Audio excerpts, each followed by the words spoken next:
Greetings, fellow travelers, vagrants, explorers, wildlanders, and welcome to episode 26 of the Retro Wildlands. My name is Nomad, and this is my gaming podcast where I like to share my thoughts and experiences with a video game that I've discovered or rediscovered while roaming the gaming wildlands. Thank you very much for tuning into the show today and joining us on our Wildlands expedition. This week has been a pretty exciting one for me, especially since we're talking about a game from the Nintendo GameCube. I had a GameCube way back when and ended up selling it after I pulled it down from the attic and learned that the disk drive was somewhat busted. I originally picked up a GameCube just because I wanted to play a couple games on it.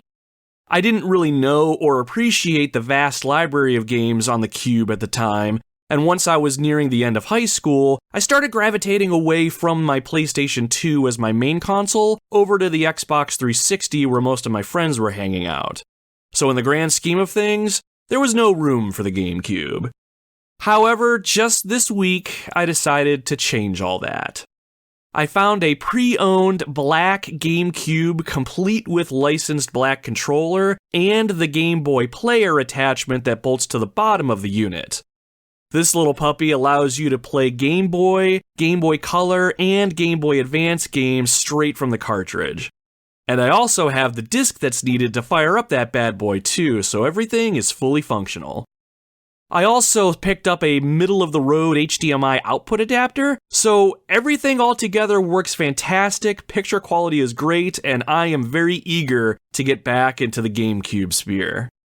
Now that I'm older and have a bit more appreciation for games in general, I'm eager to see if I can grab some games I missed out on during this console's life cycle. I did want to take a quick moment to shout out the store that I got this beauty from. If you live here in Ohio and are near Monroe Falls, check out Duck Duck Games. They're on South Main Street near the Pizza Hut and the McDonald's over there. The store has a pretty solid collection of retro games and some modern ones too. The owner has been cycling in some pretty good consoles, and he even has some rare ones like the Apple Pippin. I'll be honest, I have no idea what the fuck that is, but Duck Duck Games has it, last I checked. So check them out if you're in the area. Now, this isn't a paid advertisement, by the way. I've been doing business with that store for a few months now, and the owner was nice enough to let me plop a stack of Retro Wildland business cards on his counter, so I wanted to share the kindness on the show. On today's episode, we're treading new console territory for the podcast, as previously mentioned. Now that I have a GameCube back in my collection, I felt it was only right to jump back into that library and pull out one of the 3 games I've already played for this console. The game we're covering today is the reason I purchased a GameCube back in the day, even though I didn't have any human friends to play it with. Sad, I know. But this game is amazing even as a single-player experience. And we're gonna talk about it. Because today, we're talking about Super Smash Bros. Melee. So growing up, I missed out on a lot of gaming experiences with other humans. I'm an only child, and while I had my small group of nerd friends in school, we all mostly played single-player video games. Also in school, we were pretty deep into card games like Magic the Gathering, Yu-Gi-Oh!, and Pokemon. Every now and then, I would go over somebody's house and they would have a Nintendo 64 with Super Smash Bros. Or Star Fox 64 on it, but yeah, I missed out on a lot of couch co-op games. I'm not sure what it was, but when I saw a used GameCube at my local GameStop way back when, I decided to save up for it and eventually I bought it along with 3 games. I grabbed the Resident Evil remake since I'm such an RE fan. I grabbed Metal Gear Solid: The Twin Snakes because I'm also a huge Metal Gear fan. And then, of course, I grabbed Melee. I had some good memories of playing Smash on the N64, and while I was never good at it, I had a blast every time I picked that game up. So when I had the chance to grab Smash Bros. Melee, I took it all home one day, booted it up, and was immediately captivated by the splendor of that game. I own Super Smash Bros. Ultimate for the Nintendo Switch today, and love playing it with my stepdaughter. Every time we play together, we have a great time, and it always takes me back to the times I played Melee. Whether you play by yourself or with someone else, the game has a way of drawing you in and getting you engaged in it on a level that most games can't. There's iconic characters from all over the Nintendo universe to play as. There's a plethora of items to use in battle, game modes to play, and let's not forget all the fantastic music and sound effects from all over Nintendo. When you're in the trenches with Super Smash Bros., you're having a great time playing the overall game. When you take a step back and admire it from afar, it's a wonderful love letter to all things Nintendo, nostalgia, and memory. Even though it was a solo experience for me, Super Smash Bros. Melee left a pretty deep mark on me. I don't think I was the most skillful of players. I usually kept myself to just a couple characters until I thought I mastered them, but I had fun nonetheless. Now that being said, if you've come to listen to this podcast expecting me to talk about complicated attack combos, strategies, stage secrets, or anything technical like that, you're probably going to be a bit disappointed. I just want to share with you what this game was all about, what my memories were with this game, and hopefully pull on your nostalgia strings a bit. If I missed something that you're hoping that I'll talk about in this episode, please do not send me hate mail. I'm just one old guy leaning on my old man brain, so any leeway you could spare me, I would appreciate it. Now, before we get to the show itself, I like to take a few minutes to chat a little bit, as well as give everyone a peek behind the scenes here in the Retro Wildlands. I'll usually touch on things like how the show itself is doing, what I'm working on, what may potentially be coming up on future episodes, other video game talk, or whatever else I feel like rambling about. It's randomized every single time, just like throwing a D20. You never know when you're going to hit that nat 20.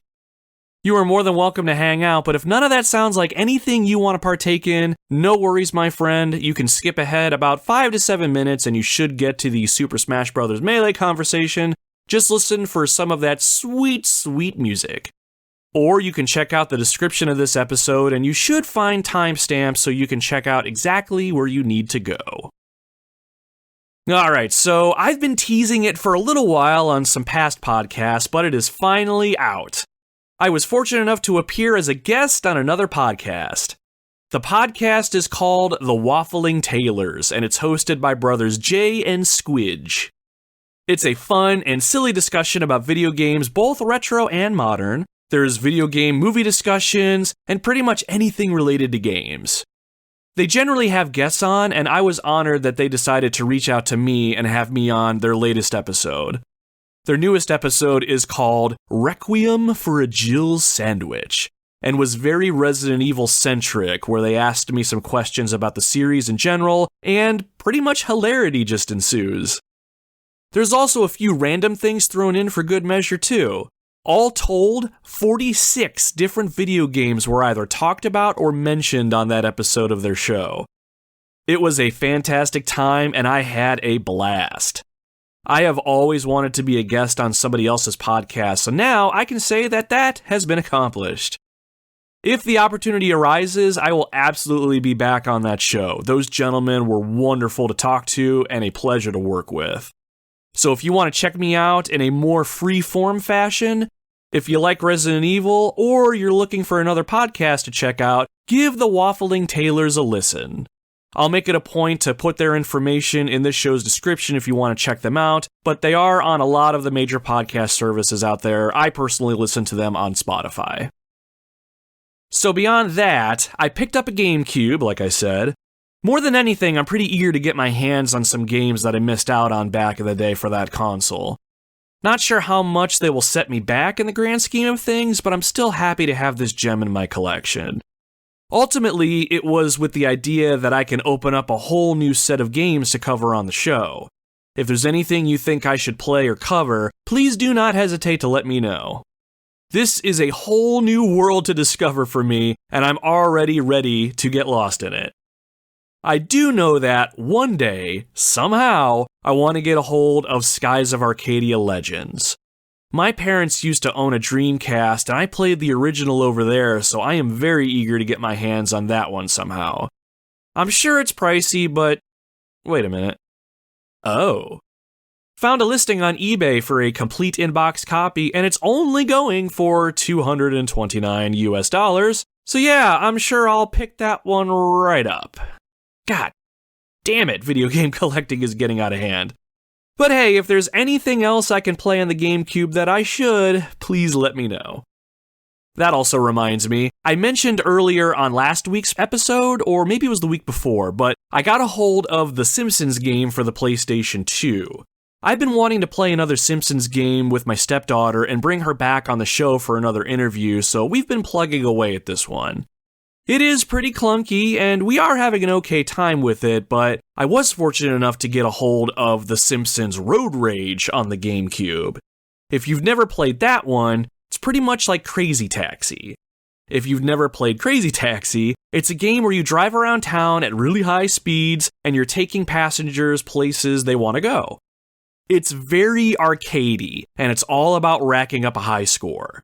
It's a very fun game, and The Simpsons Road Rage seems to be just as much fun.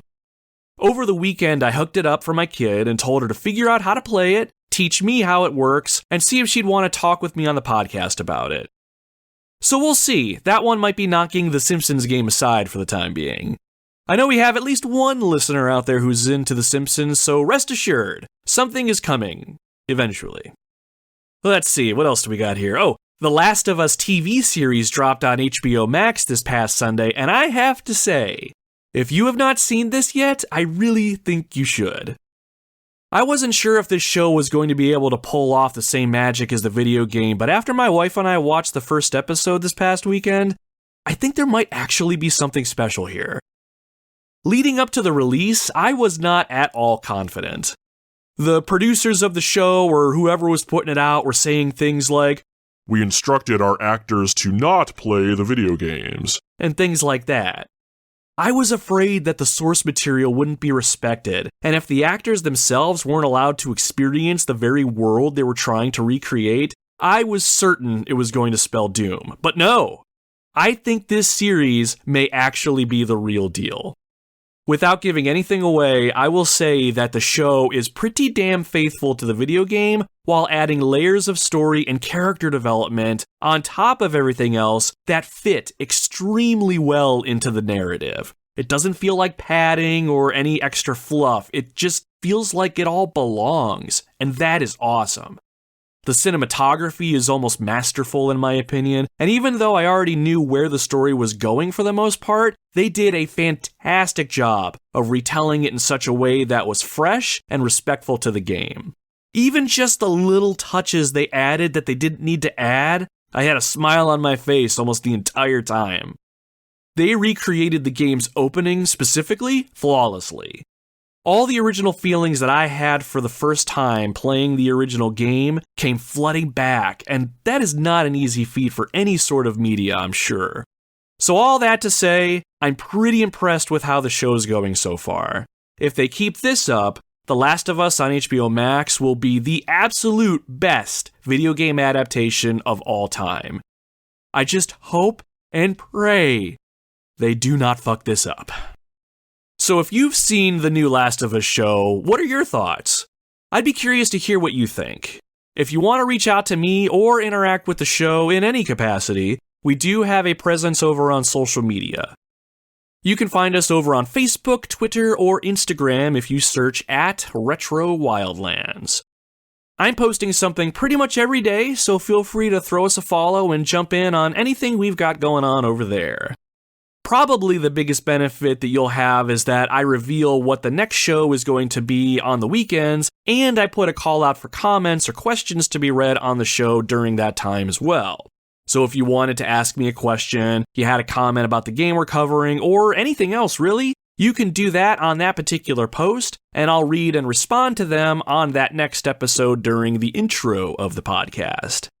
But if nothing else, I try to at least put some delicious video game content on your timelines and feeds, so throw us a follow if you want to add some retro spice to your timelines.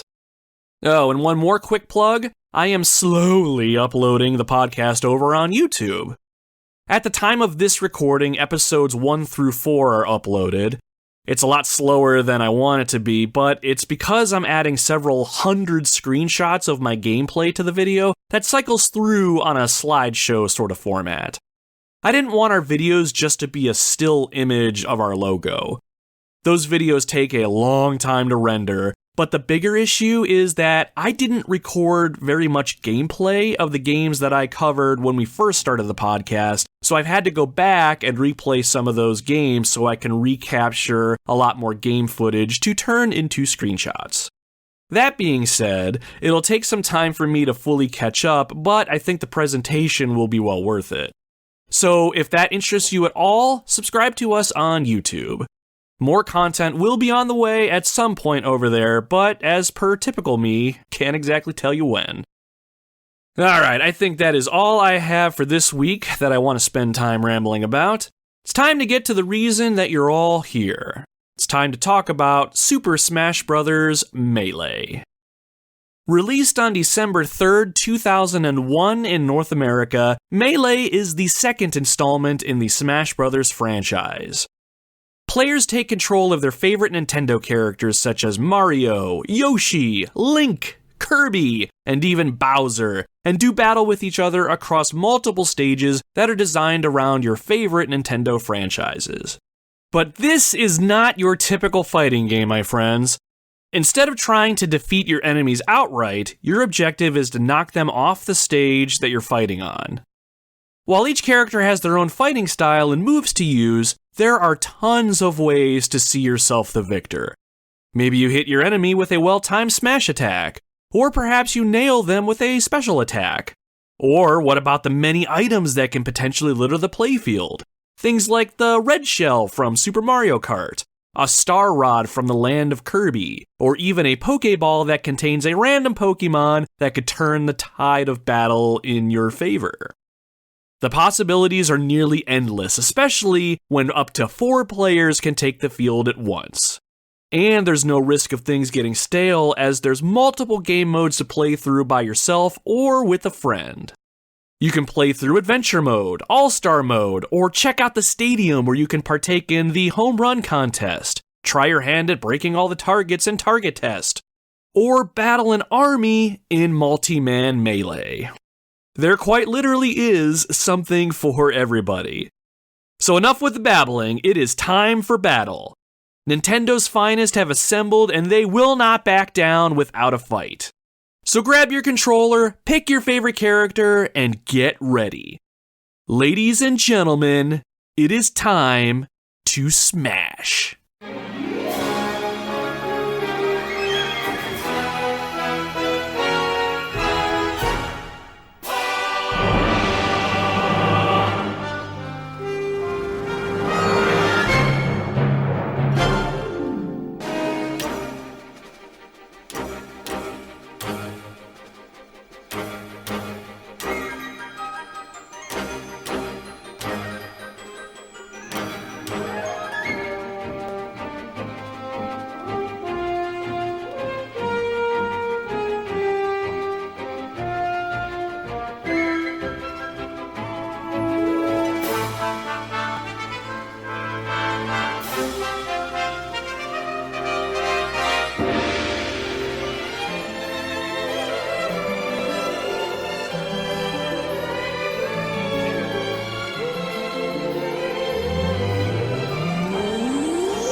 Yeah, that will never, ever get old.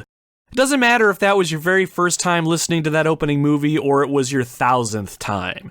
It never fails to get you excited, and it never fails to get your adrenaline pumping.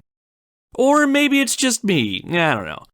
But the opening to Super Smash Bros. Melee is pretty high up there on my best video game openings of all time list. Not only is it an introduction to the game itself, it's a celebration and a call to action. Every character shown is introduced in spectacular fashion, and the music itself is incredible. The game makes it very clear from the start that this is not going to be your typical fighting game experience. This is a contest of champions and a spectacular showcase of Nintendo's legacy up to this point. It's a party, nay, a celebration of adventures had, journeys yet to be taken, and friendship. So for those that don't know, Super Smash Bros. Made its original debut on the Nintendo 64 back in 1999. Originally, there were 12 characters to play as in total.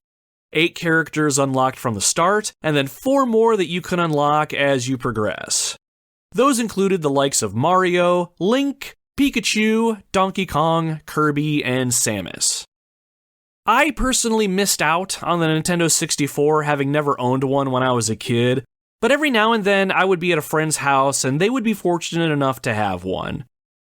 I always heard kids talking about Super Smash Bros. And just the idea behind what the game was, and that you could play with up to 4 friends simultaneously. I wasn't even that big of a Nintendo fan growing up, but the whole idea around this game sounded awesome to me.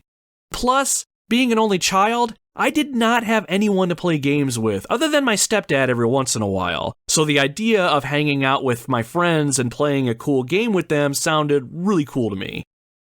The few times I did get to play the original Smash were everything I had hoped for and more. I love teaming up with friends in team battle or just going nuts in free-for-all matches. I was never all that great at the game since the other kids could spend so much time with it, but I held my own okay. Because he didn't seem like a complicated character to master, and I've always had a bias towards characters with swords, Link quickly became my main. I remember one team battle where my partner was out, and it was just me against 2 other kids. I had 1 life left, and it was me against Pikachu and Ness. I played as aggressively as I could and tried to make sure that I kept close enough to the enemy so that they wouldn't be able to use as many of their ranged attacks on me. It was awesome. I dropped into this flow state, and while I took the occasional hit and my damage was approaching 150% or so, I was landing attack after attack. Soon, the crowd even started to cheer for me. It was all a blur after that. Eventually, I had both of them on either side of me, and I activated Link's special attack where he spins his sword in a 360-degree slashing motion. It hit both Pikachu and Ness at the exact same time, and their damage percentage was high enough that it knocked them both way off the screen. And then, the announcer called it. Game set! And with that, I had won.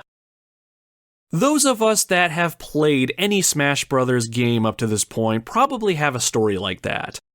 Maybe it's a tale of victory against incredible odds, or maybe just a tale of when friends come together and enjoy each other's company. We all hold this game close to our hearts for many reasons. That's the biggest reason I wanted to get a hold of Super Smash Bros. Melee way back when. Even if I was playing by myself, I was hoping to recapture some of the glory days, and also put more time into a franchise that many consider to be one of the best. And if you've never played any of these games before, I hope I do a solid job explaining not just what this game is, but how it can make you feel. So, in order to do that, we need to slide Super Smash Bros. Melee under the microscope and see what it is that we're working with. Before we get started, I do have a couple quick notes that I might have mentioned in the intro, but I wanted to reiterate for you Smash Bros. Diehards out there. First, I am going to keep the conversation focused on what Melee has to offer. While I might make some comparisons to older and newer titles, I'm primarily going to be speaking to Melee. And second, if you've come here to listen to me talk about the best character moveset strategies or get really nitty-gritty into the finer points of gameplay, prepare to be disappointed. While I had my moment in the winner's circle from time to time, I was never a fantastic Smash player. I wasn't then, and I still am not now. My perspectives are just that of a middle-aged man gushing over a good game and diving into some of the gameplay elements for nostalgia's sake. As Maverick said in the latest Top Gun movie, I just want to manage expectations. So with that said, let's get to it. So, what is this game? Super Smash Bros. Melee is considered a crossover fighting game where characters from different Nintendo franchises come together to do battle with each other.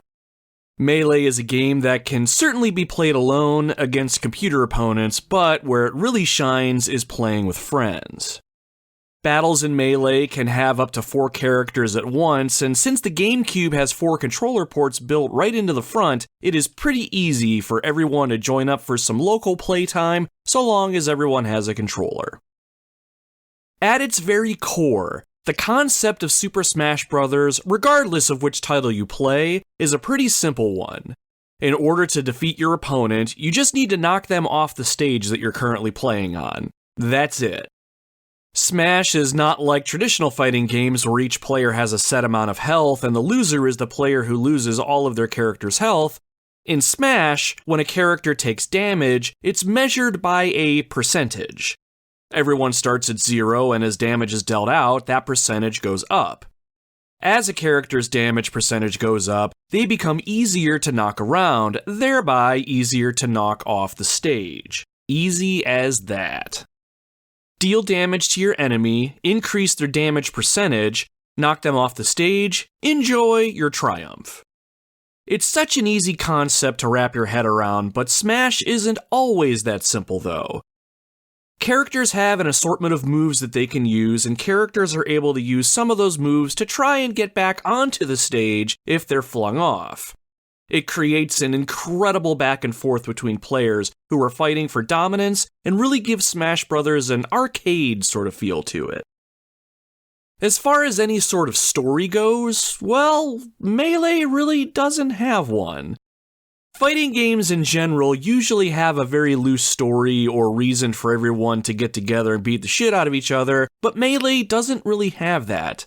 And you know what? That is perfectly fine by me. If I want to lay a beat down on Pikachu and send him flying off the side of my TV screen at warp speed, I should not need a reason to do that. It should just be something that I can do. And in Super Smash Bros. Melee, you can do that and much, much more. So when it comes to breaking this game down, I think the best place to start is with the roster of characters. When I think back to the original Super Smash on the N64, it's hard not to get a bit of a nostalgic vibe. But really, looking back, I see a game that had nothing but potential. All told, there weren't very many characters to choose from originally. There were only 12, which was a shame considering the amount of Nintendo's IP that they could have potentially pulled from. But it's not really a knock on the original. I'm sure they could only fit so much onto that little cartridge. But I do remember playing the original way back when and thinking it would be cool to see some other characters like Bowser, Princess Peach, Diddy Kong, hell, even Mewtwo, the most craziest and powerful of all the Pokemon. When Smash Bros. Melee stepped onto the scene, they definitely brought more characters to play with. A total of 26, a little more than double. It was awesome, and there was some pretty good representation across the board. They added more characters from game franchises already represented, like Falco from Star Fox, Bowser and Peach even showed up from the Mario series, and Ganondorf from the Legend of Zelda series. They also introduced characters Roy and Marth from the Fire Emblem series. At the time, I had no idea what the hell Fire Emblem even was, but from what I read, that series was still exclusive to Japan when Melee came out, so it was pretty cool to have some new characters like that. So across 26 characters, we have representation from the Super Mario series, Legend of Zelda, Pokemon, Earthbound, F-Zero, Donkey Kong, Star Fox, Fire Emblem, and Kirby series. We also got a few throwback characters. The Ice Climbers were part of the roster, and Mr. Game & Watch. It literally was a Nintendo smorgasbord. With 26 characters, there really is something here for everyone. But I will say, the closer I looked at the roster, I started to notice something. Really, some of the characters on offer here are just copies of one another. Example, Mario and Dr. Mario more or less have the same movesets. And that's not the only pairings. Pikachu and Pichu are practically identical, so are Roy and Marth, Fox and Falco, Young Link and Link, and from what I can tell, Captain Falcon and Ganondorf are pretty similar too. I mean, this isn't the worst thing ever, and each variation of character has just enough uniqueness about them to be considered their own character, but overall, I am very happy with 26 characters, but I don't know, when I sit and think about it all, it's almost as if they wanted to get as many characters in the game as possible, but didn't have enough time to really flesh them all out and make them all super unique. It was just something that I noticed as an adult nomad, and I thought I'd throw it in there and mention it.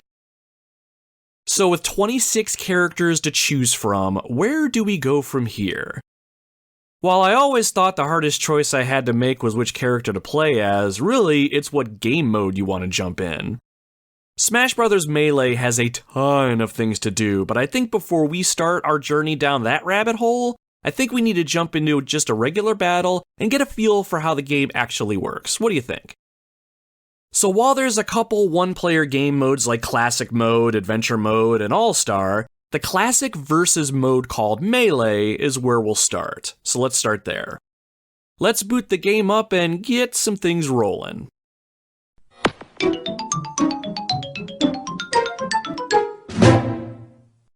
Okay, here we go. We have several options on the main menu, but since we just want to get into a quick match, we're going to select Versus Mode. From here, we're going to select Melee. Just to make sure we knew what we picked, the announcer chimes in to confirm our selection. Melee! Now, one of the more versatile things about standard battles is that you have access to so many customization options. At the very top of the screen is the standard rule set. By default, it's set to 2-minute KO Fest. This basically means that you want to get as many KOs as you can in 2 minutes. Highest score wins. However, we can change that rule set to so much more. If we move our cursor up to it and select it, we're shown a set of rules that we can mess with. Another popular choice is to select Stock. Choosing Stock more or less activates a last man standing sort of mode where each character has a set number of lives, or stock, and once you run out, you're out. There's also a coin rule set where the winner is the one who can collect the most coins that appear on screen, and a bonus rule set where you compete for points that you earn based on your fighting style. You'll get points for things like landing so many attacks, using items, dodging, etc. For me, bonus was a very forgettable rule set. I never really used it all that much, but honestly, I'm kind of curious what your favorite rule set is. Personally, I have always been a fan of stock battles where you have a set amount of lives. When you play timed battles, I feel like I lose focus and just try to wail on enemies as quickly as I can to get as many KOs as I can, and I don't really have a discipline about how I play. I always feel rushed, and I don't really like that. Now, that is not to say I don't have fun using a timed rule set. It's still a blast. But I like having so many lives because not only does it give me an opportunity to KO more opponents, I feel more cognizant of my own self on the battlefield. What I mean is, I play a little bit more strategically, and I'm a little bit more cautious, trying to set up the perfect hit and dodging whatever I can. So for our match right now, I think we're going to go ahead and choose Stock. Now below that, when we choose that option, we can choose how many lives we have. Let's select 1, or else we might be here all day. When we exit the menu, the announcer lets us know that the game has changed, and now we're playing a game of survival. Survival! From here, we need to select our characters. Link is, and will always be, my main, so we select him. Link! And we select my personal favorite punching bag, Pikachu. Pikachu!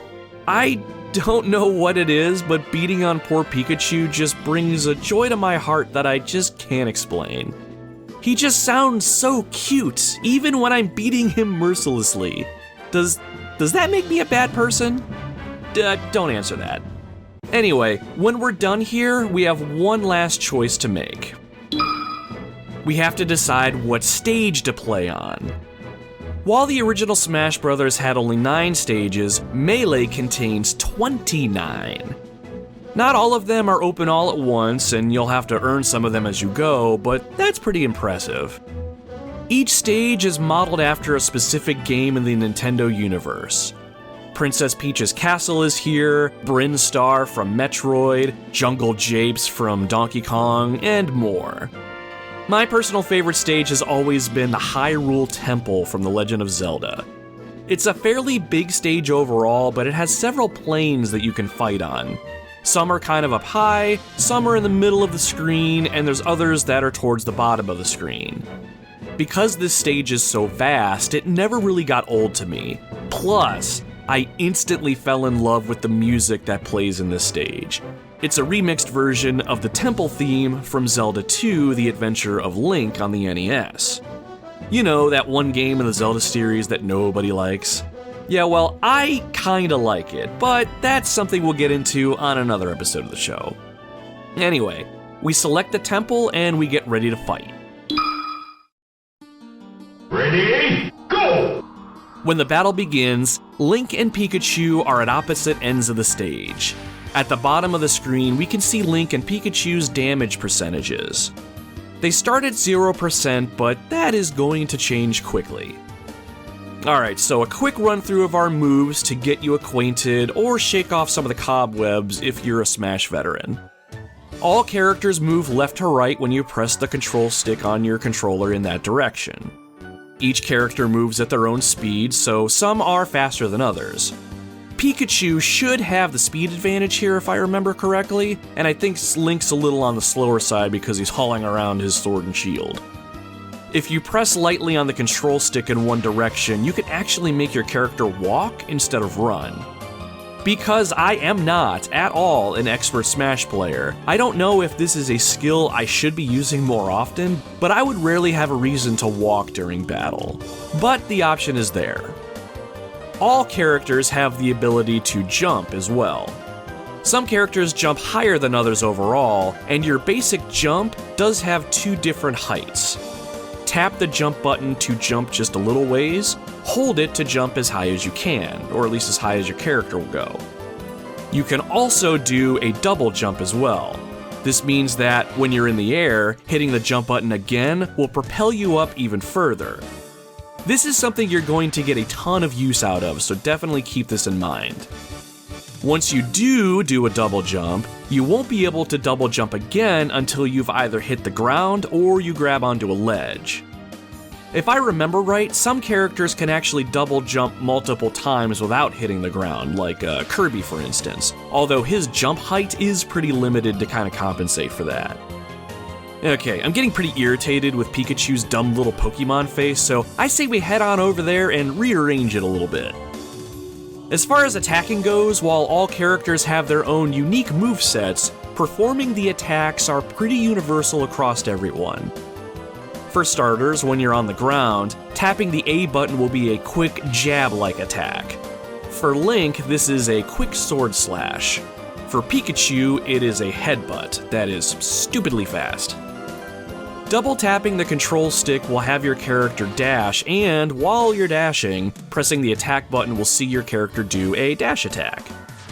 If you tilt the control stick in a particular direction, such as side to side, up, or down, you can focus your attack in that particular direction. Now, probably the most useful attack that you can perform is the smash attack. If you press the control stick in the direction that you want to attack and hit the attack button at the same time, you'll perform a smash attack. Holding the attack button before releasing it will actually charge this attack up. This is a great way to deal massive damage and knock an enemy back. So now that we know what that is, I say let's give it a try on poor old Pikachu here. Oh yeah, look at him fly! Pikachu doesn't have enough damage dealt to him yet for him to fly all that far, so we rush after him to continue the offensive. But Pikachu has something up his sleeve. Calling up to the sky, Pikachu summons a lightning bolt right on top of himself as we get close. Pika! The lightning bolt makes contact with us, and we take some decent damage and fall backwards. Pikachu used another type of move that we have at our disposal called a special attack. Each character usually has 4 special attacks, and you can activate them with the B button. You can press B when you aren't moving, press B when you're moving to the side, B when you press up on the control stick, and B when you press down on the control stick. Special moves are something that you'll really want to get a feel for so you can understand the particular nuances your character has and know how they can most effectively use them in a fight. So now that we know that we have special attacks, I think it's time we return the favor back to poor little Pikachu. My favorite special attack with Link is his spinning attack. Pressing up on the control stick and the B button while on the ground will have Link spin on his heels in a 360-degree motion a few times, his sword extended. If Pikachu gets hit with this, it'll deal some decent damage and usually send him flying. So let's go ahead and do that right now. Oh yeah, right in the mouth. Pikachu isn't through yet though. He heads our way and starts to attack. Luckily for us, we have some options. Holding the right trigger down, we can activate a shield. While our shield is up, we can block most attacks. The shield starts out big and gradually gets smaller as you hold the button down. When your shield absorbs enemy attacks, it will shrink a little bit faster. You want to make sure that you don't hold your shield for too long or let the enemy reduce the size of your shield to nothing. If that happens, your shield will break and you'll become stunned, leaving yourself wide open to attacks. You can also dodge while you're shielded too. Holding the right trigger and tapping the control stick in either direction will have you roll in those directions, so that's pretty useful too. Now that we've successfully avoided Pikachu's attacks, I think it's about time we end this fight. All the moves we learned can be performed in the air, so allow me to demonstrate my favorite way of knocking an opponent off the stage. With Link, I love using a smash attack that's aimed upwards. Link will do a 3-hit combo, and on the last swing, it'll launch his opponent straight up. When Pikachu gets launched upwards, he goes pretty high because his damage percentage has started to climb as we've been wailing on him, but not quite high enough to be ejected from the stage. At this point, I like to finish off my opponent with an airborne special. For Link, he can use his spinning blade in the air, which ends with an upward slash. It takes some lining up, but if you can pull it off, not only does it look pretty badass, it'll do some decent damage and fling your opponent pretty far. Let's end Pikachu with this magnificent maneuver, shall we? Perfect hit! And there goes Pikachu flying over the horizon. Goodbye, buddy! And with that, the game is ours. The announcer calls the end of the match. Game! Ah, yeah, sweet, sweet victory. I should feel bad since I normally use Pikachu as my sparring partner. I mean, don't get me wrong, I love him to death, but it's just so fun. You don't have any issues with being my training buddy, do you, Pikachu? Pika, Pika! Oh yeah, we have fun. Now overall, I barely touch the surface when it comes to the overall gameplay, but in terms of keeping it basic and simple, that's pretty much the general gist. Combat in this game is very fast-paced, and it only gets crazier when there's more characters on screen. While there are certainly more nuances to mention regarding the game's controls, attacking, and defending, it doesn't take much to be able to play this game.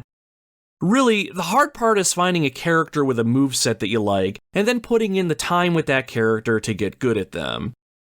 If I could sum up the controls and gameplay in Melee in just one phrase, it would be easy to learn, hard to master. So other than the actual gameplay experience, which I assume most people are probably familiar with up to this point, what is it about Super Smash Bros. Melee that's so damn special? If I had to sum it all up, I would say it's the journey. Not only are there a plethora of game modes and plenty of rule variants that you can tweak, there is a decent amount of unlockable content and prizes to find. Now, we are not talking about downloadable content here. Mommy and Daddy's credit card will not get you all the best characters and unlock all the levels for you. You are going to have to earn them. And while that really does sound tedious, it actually isn't. The way Melee allows you to unlock content is done almost masterfully. With everything there is to uncover, it's as if the game was designed to be played for many months or even years. While unlocking new characters is somewhat straightforward-ish, you'll be discovering new things almost by accident. And that's the key word there, discovery. You aren't just going to be playing through the regular modes and expect to unlock stages or game modes until there's nothing left. While there is some of that in Melee, most everything else you unlock are things that you just kind of stumble across as you go. Anytime I made a new discovery, it was actually kind of a big deal to me, and the game actually treats it that way. Not only did I love Melee for the gameplay experience, I just wanted to uncover all of its secrets, find all of its treasures. Because of that, even playing this game by myself, it never really got old to me. So that being said, one of the best parts about Melee for me, and I think many others who have played this game, are the trophies. There are 290 individual trophies to collect in this game. They can be things like Nintendo characters, items, monsters, and they aren't just all from Melee, they are literally from all across the Nintendo universe. Like, one of my favorite trophies was the Excite Bike from the NES game Excite Bike. All the trophies that you get allow you to examine them, turn them around and look at all their edges, and there's a lot of detail to be had. The trophies themselves are often 3D images of characters and whatever else that you can find. I personally love the descriptions that are baked into each trophy, which offer backstory or some other interesting tidbits of information. As I collected a bunch of them, I would actually find myself cycling through all the trophies and reading about all of them. It was really interesting to me, and it was a real driver when it came to how much actual time I spent on this game. I don't know how long it actually took in the grand scheme of things, but I did earn every single trophy you could possibly get back in the day. I'm sure I had to put over 100 hours into this game to get to that point. Or at least that's how many hours I felt like I put into this game. Getting every single trophy that I possibly could is definitely an achievement that I am still very much proud of, and a journey that I would absolutely take again. Obtaining trophies is a fun little thing to do all on its own, so how exactly do you do it, you may be wondering? Well, the easiest ways are just by playing the different game modes and finishing them with all the characters. Which I think now is a good time to dive into some of the game modes just to give everyone an idea of all the fun times to be had, especially if you fly solo like I did. First up, there's a classic mode that you can partake in. Classic mode is your standard one-player mode where you choose a character, you choose how many lives you want, and the difficulty level that you want to fight at, and then you are off to venture through 10 or 11 stages, I think it was. The very last level is always a fight with the evil that is the Master Hand. Once you're through this game mode, you'll get rewards such as trophies and Smash coins. More on those coins in a little bit. Next is a mode that I absolutely love, called Adventure Mode. So in this mode, we have to make our way through longer areas as well as partake in some battles. The areas themselves we have to go through are side-scrolling areas, so it's almost as if you're playing an old-school Mario level with your Smash character. Speaking of, the very first level in Adventure Mode is actually the Mushroom Kingdom, and it has you going through a pretty standard Mario-esque level, complete with bricks to smash, Goombas to stomp on, and Koopas to murder. Along the way, you can find trophies hidden in the stages by defeating enemies, or by pounding on some of the destructible items in the environment. Adventure Mode is a fantastic change of pace that doesn't feel gimmicky, but is also really gimmicky in the best way possible. Some stages you'll go through include the Hyrule Dungeon, which isn't really a side-scroller per se, it's just an area that you can explore with monsters to fight off and treasure to uncover. I absolutely loved playing this game mode the most, and it allowed you to use your characters in different ways. Since your movesets are geared towards character-on-character combat, using your special moves or smash attacks on generic enemies from across the Nintendo universe actually requires some thought. I loved using Link's bow and arrow special attack to clear out oncoming Goombas just because I didn't use his bow as much as I would have liked to in regular Smash combat. That's why I feel like this mode is kinda gimmicky, but not really at the same time.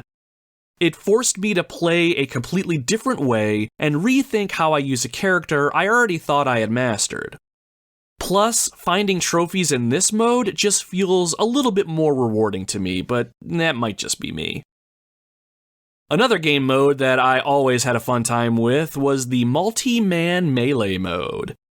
It's essentially a gauntlet mode where wave after wave of enemies come on screen and you have to defeat as many of them as you can before you yourself are defeated. Generally, enemies are pretty easy to knock out, but as you keep going, it can get pretty hard. There's also a couple different variants to this mode too.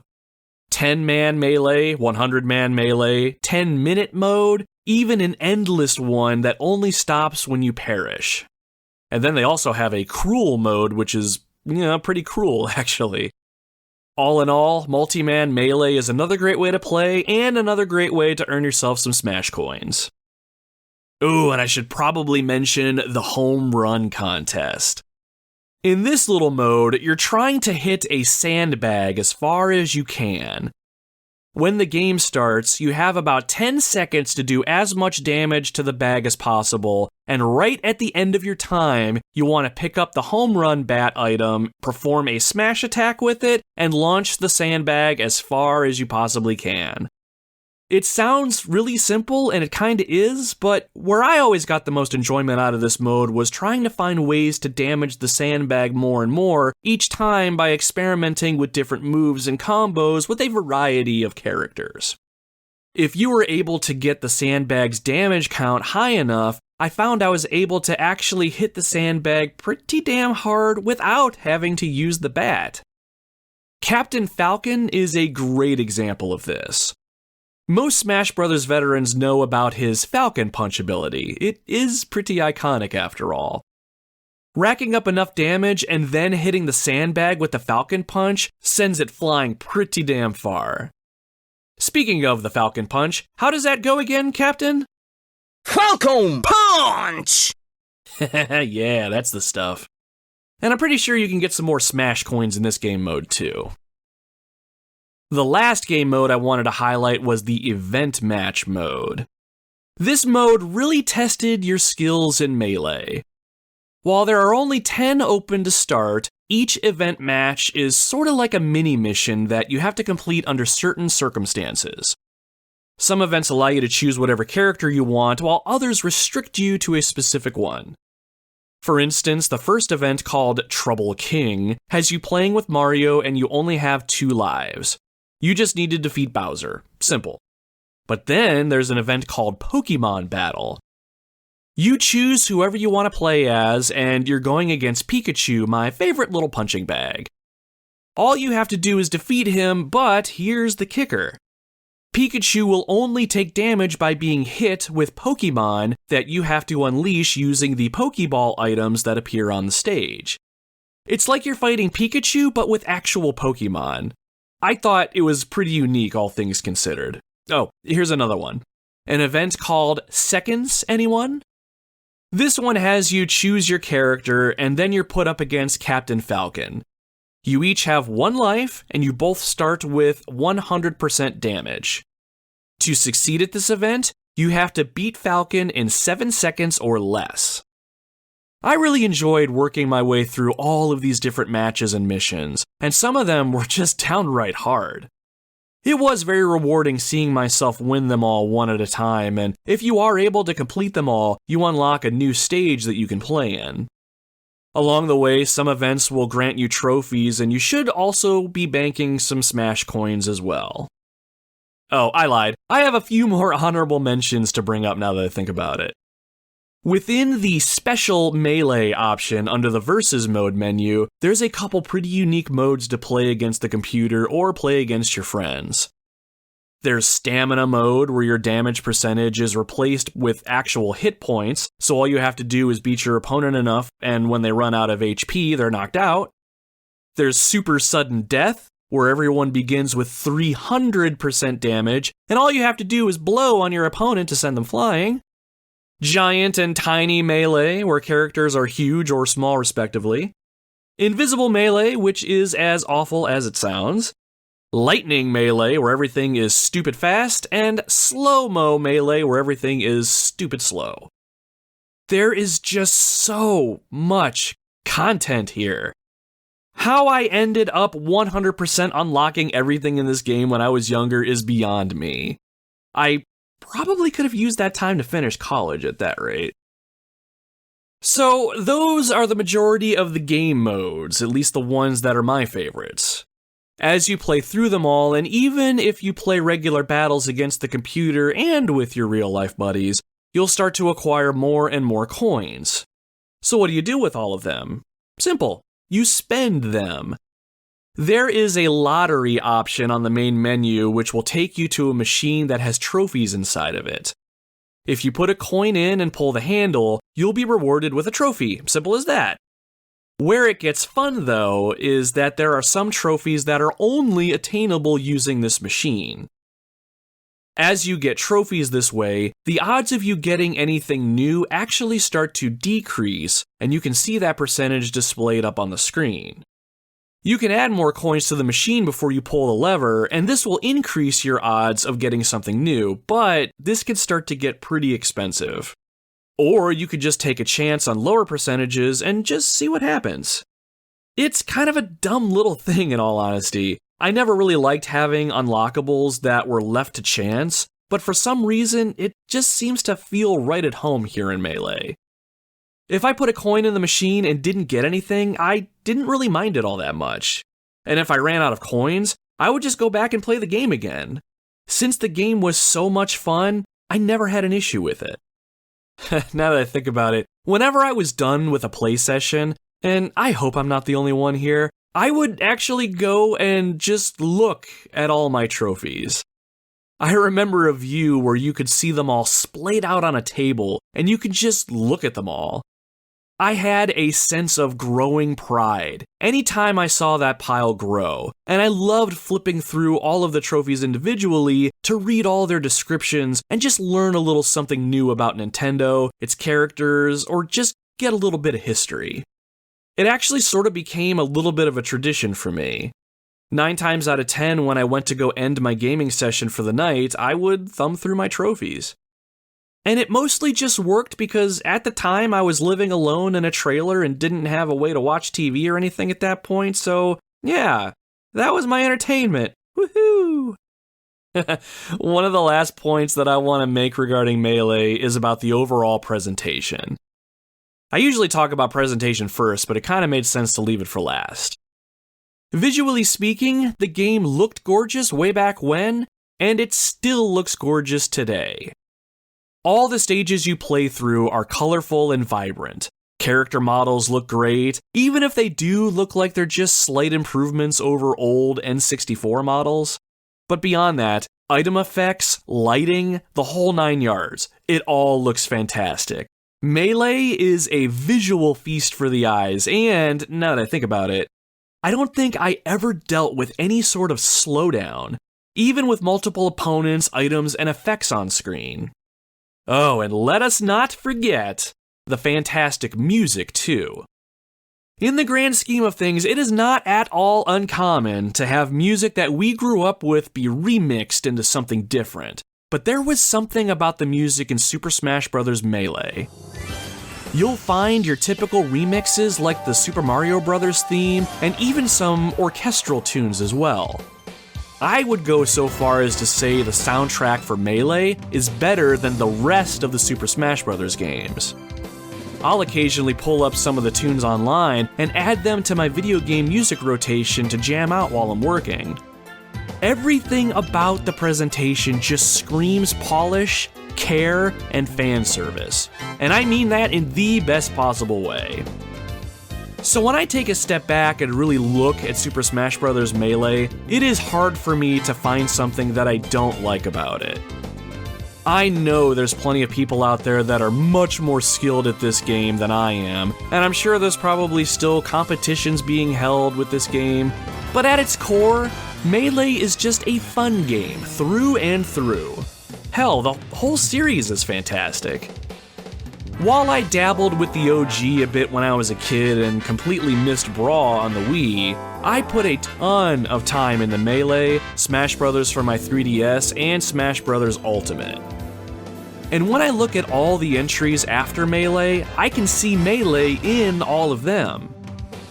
Melee was the rock that is the foundation of this entire series, and one of Nintendo's crowning achievements in video games. Smash Bros. Overall is the type of game where no matter what I am doing, where I'm at, or who's asking me, if someone wants to play this game, I am in, guaranteed. And that right there is why I always hold Melee in such high regard. This game has been out for over 20 years at this point. I've done everything that you could possibly do in this game from an unlockable standpoint. I have quite literally poured hundreds of hours into this game and largely did it by myself. Yet I will still sit down with it or any game in the series without a second thought. If there's a game out there that could do that to you, even now, marry it immediately. You belong together. So as we wrap it all up, I hope I did Super Smash Bros. Melee just a little bit of justice on the show today. I know with everything that I talked about, I barely scratched the surface when it comes to how amazing this game is. This is a game, though, that is pretty easy to talk about, but when it comes to explaining the magic behind it all, it's kinda hard. It's like trying to convince people why Top Gun is my favorite movie of all time, or trying to explain why I love mushrooms on my pizza. At the end of the day, they're just good, and I enjoy them. Melee is the type of game where you can be the most hardcore gamer out there or a complete beginner and still have a fun time playing it. It's a celebration of all things Nintendo, and really, it's a celebration of camaraderie and friendship. While competition can get fierce and things can get pretty heated sometimes, I never walk away from Smash feeling frustrated or defeated. I always have a good time, and I'm always willing to jump in to just one more match. That's an appeal that will never go away from me. Maybe I can win if I just change up this one tactic. Or maybe I can win if the right item falls onto the battlefield. Or maybe I just say fuck it and I team up with the opponent and raise some hell in some team battles. The possibilities are endless, and with that comes endless joy. Super Smash Bros. Melee just oozes a magic that no other game can quite match. And if anyone ever comes up to me and asks if I want to smash, my answer will always be yes.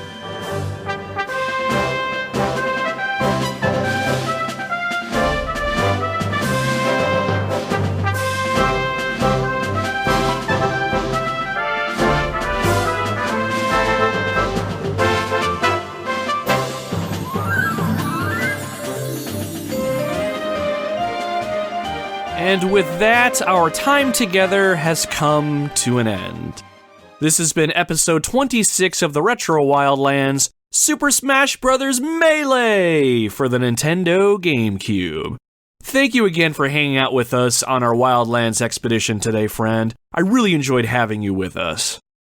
Smash Bros. Will always be a special franchise to a lot of people.